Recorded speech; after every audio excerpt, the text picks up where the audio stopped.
Good morning, Little Masters, and welcome to today's Tolkien Times. I'm the Man of the West, also from the Prancing Pony podcast.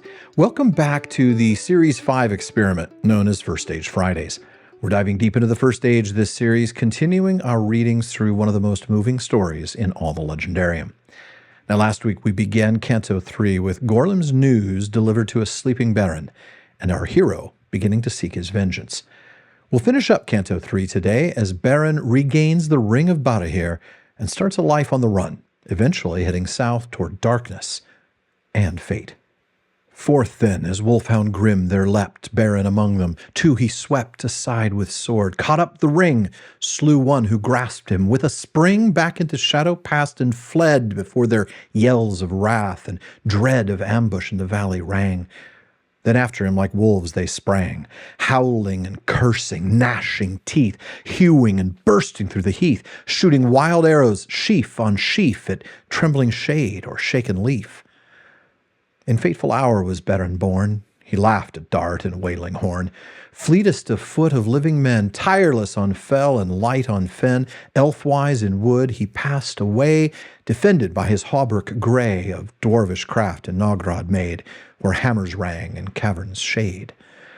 As fearless Beren was renowned. When men most hardy upon ground were reckoned, folk would speak his name, foretelling that his after fame would even golden Hador pass, or Barahir in Bregalas. But sorrow now his heart had wrought to fierce despair. No more he fought in hope of life or joy or praise, but seeking so to use his days only that Morgoth deep should feel the sting of his avenging steel, ere death he found an end of pain. His only fear was thraldom's chain. Danger he sought, and death pursued, and thus escaped the doom he wooed, and deeds of breathless daring wrought, alone of which the rumor brought new hope to many a broken man. They whispered Beren, and began in secret swords to whet and soft by shrouded hearths at evening oft songs they would sing of Beren's bow, of Dagmor his sword, how he would go silent to camps and slay the chief, or trapped in his hiding past belief would slip away, and under night, by mist or moon, or by the light of open day, would come again. Of hunters hunted, slayers slain, they sang of Gorgol the butcher hewn, of ambush in Ladros, fire in Droon, of 30 in one battle dead, of wolves that yelped like curs and fled, yea, Sauron himself with wound in hand.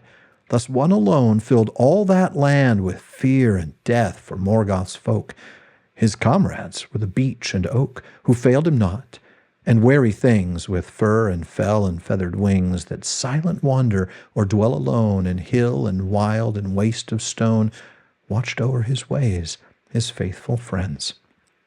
Yet seldom well an outlaw ends, and Morgoth was a king more strong than all the world has since in song recorded. Dark athwart the land reached out the shadow of his hand. At each recoil returned again. 2 more were sent for one foe slain. New hope was cowed, all rebels killed. Quenched were the fires, the songs were stilled.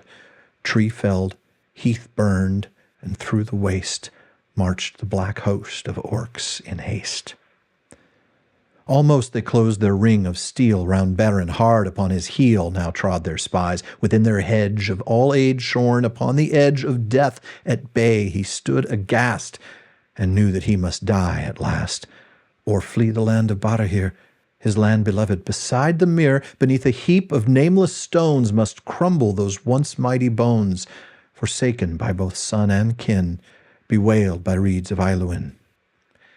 In winter's night the houseless north he left behind, and stealing forth, the leaguer of his watchful foe, he passed a shadow on the snow, a swirl of wind, and he was gone, the ruin of Torthonion.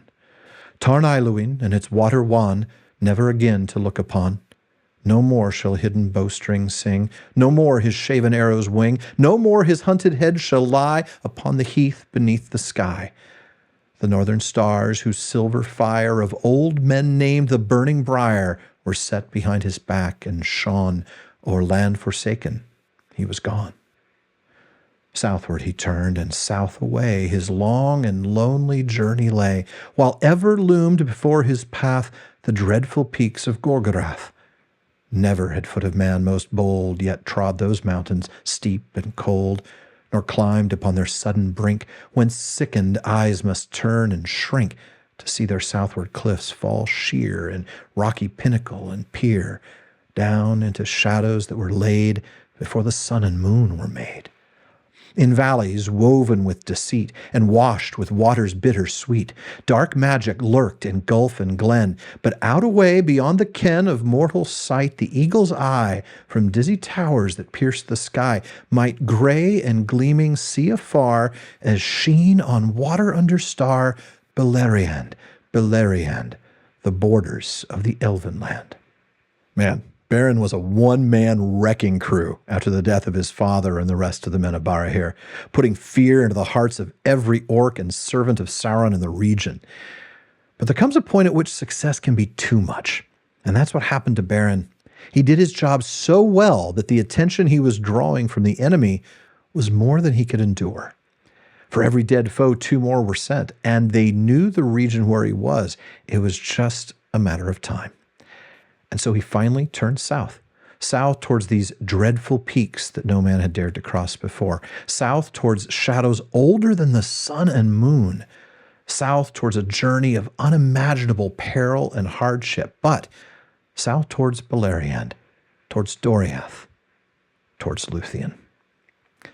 Folks, that is it for today's First Stage Friday, but come back next time as we step aside from Beren's story to learn a little about Thingol and Melian and the haven of Doriath, before a very brief introduction to a minstrel named Dairon. Now, I've not forgotten about Fandom Friday. If you want to join me on the show, or you know somebody who does, please email barliman@theprancingponypodcast.com and let us know.